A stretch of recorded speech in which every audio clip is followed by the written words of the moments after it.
Hi friends, പുതിയൊരു വീഡിയോയിലേക്ക് എല്ലാവർക്കും സ്വാഗതം. എല്ലാവരും സുഖമായിരിക്കുന്നു എന്ന് വിശ്വസിക്കുന്നു.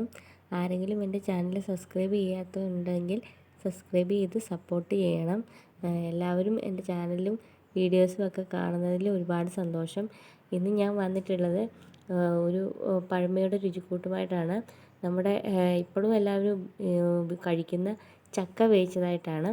അതിനുവേണ്ടി നമുക്ക് ചക്കയെല്ലാം വെട്ടി അടർത്തി എടുത്ത് വെക്കാം. പിന്നെ വേണ്ട അരപ്പ് എന്തൊക്കെയാണെന്ന് നോക്കാം. അതിനു വേണ്ടി നമുക്ക് ആദ്യമേ മിക്സിയുടെ ജാറിലോട്ട് തേങ്ങ തിരുവിയതിടാം. തേങ്ങ കുറച്ച് മാത്രം മതി. കപ്പയ്ക്കാണെങ്കിലും ചക്കയ്ക്കാണെങ്കിലും കുറച്ച് തേങ്ങ മാത്രമേ ആവശ്യമായിട്ടുള്ളൂ. പിന്നെ ചുവന്നുള്ളി ഉണ്ടെങ്കിൽ അത്, അല്ലെങ്കിൽ സവാളയുടെ കുഞ്ഞ് 2 കഷ്ണം ഇടാം. പിന്നെ 2-3 വെളുത്തുള്ളി ഇടുന്നത് നല്ലതാണ് ദഹനത്തിന്, ഗ്യാസ് ഒന്നും വരാതിരിക്കാൻ. പിന്നെ 3 പച്ചമുളക്, കാന്താരിയാണ് കൂടുതൽ നല്ലത്. ഇപ്പോൾ കാന്താരി ഇല്ലാത്തതുകൊണ്ടാണ് ഞാൻ പച്ചമുളക് ഇട്ടത്. പിന്നെ അതുപോലെ കറിവേപ്പില, പിന്നെ ജീരകം ഇടുന്നവർക്ക് ജീരകം ഇടാം, അല്ലെങ്കിൽ ജീരകം ഇടണ്ട. പിന്നെ മഞ്ഞൾപ്പൊടി, പിന്നെ മഞ്ഞൾപ്പൊടിക്ക് ശേഷം പിന്നെ കുറച്ച് ഉപ്പും കൂടെ ഇടണം.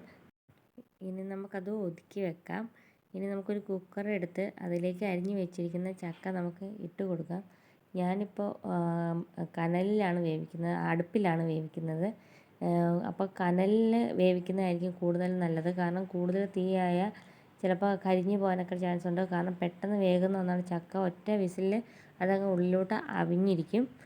അപ്പം പെട്ടെന്ന് വേകുന്നതായതുകൊണ്ട് തീ കുറച്ചിടുന്നതാണ് നല്ലത്. പിന്നെ എന്ത് സാധനമാണെങ്കിലും അടുപ്പിൽ വേവിക്കുമ്പോഴാണ് രുചി കൂടുന്നത്.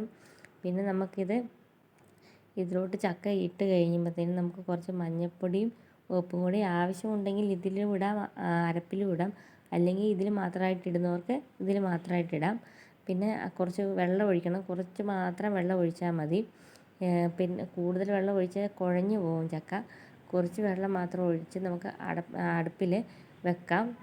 ചെറുതായിട്ടൊന്ന് അടച്ച് വെച്ച് ഒന്ന് ആവി കയറ്റി കഴിയുമ്പോഴത്തേനാണ് ഞാൻ അരപ്പിടാറ്. അങ്ങനെ അരപ്പിട്ട് പറ്റിച്ചെടുക്കാം.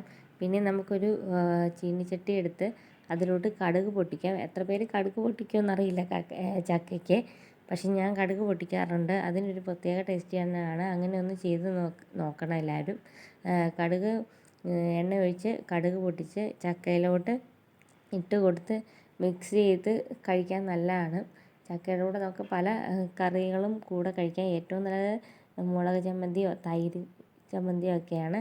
ഇന്ന് ഞാൻ എടുത്തിരിക്കുന്നത് ചിക്കൻ കറി കുറച്ചിരുന്നതിൻ്റെ അതിൻ്റെ കൂട്ടത്തിലാണ് ചക്ക എടുക്കുന്നത്.